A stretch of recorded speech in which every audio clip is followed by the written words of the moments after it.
Magandang araw mga boss na may boss. Welcome na naman sa aking walang kakwenta-kwentang vlog. Sa ngayon mga boss ay dito tayo sa Barangay San Agustin. Noon din sa mga area mga boss, matagal-tagal din akong tumira rito sa bahay ng aking auntie. Yung kapatid ng aking nanay. So yan o, lagi na ng pinagbago ng Barangay San Agustin dahil yung kanilang Kord dito ay may bubong na dati wala po yan at yan ay inahabot ng dagat. So ayun mga boss, ay naglalakad na tayo papunta sa dagat. Yang gilid doon ng dagat yan. At kami ay maliliko sa pagul. Pagul ba?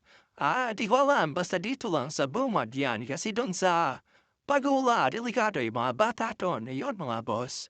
At tiri-tiritso lang tayo na iwan tayo mga boss. Dahil binalikan natin yung payong dahil umambun yan at nung tinawaran natin yung payong mga boss, ay tumigil ang araw. So yan ang sinunuyo. Aglalakad na po yan. Ayan, matagal po rin nakasama yan. Dito sa barangay sa Navu State, palit pa yan, ay kasakasama ko rin yan. So siya lumaki, ako hindi lumaki. Ha! So ayan, malapit na tayo mga boss at ayan, jet lang po yan. Pagtuwaran bata maglarito yan pagtuwaran. So dito madalas kami rito dati mga ilaw, mag-ilaw sa gabi na pista. At dito ha mga boss ay mayroon na pala rito mga kubo. Ayan o, mura-mura lang yung kubo larito, 200 lang ata. Dahil kasama natin si Ate Chisilin, ay libre tayo mga boss. Dahil kami ay maniligo lang naman.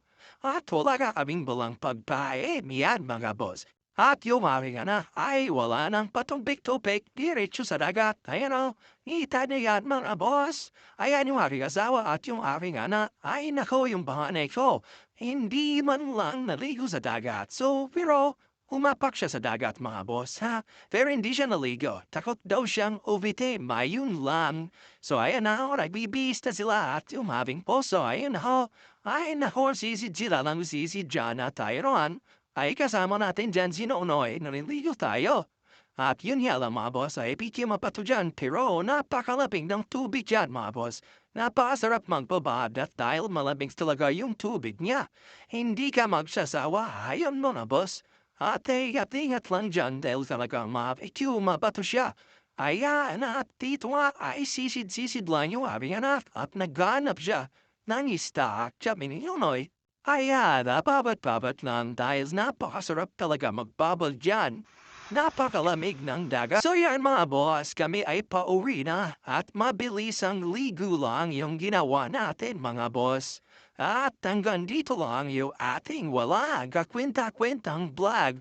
Maraming salamat sa panunood. Bye-bye!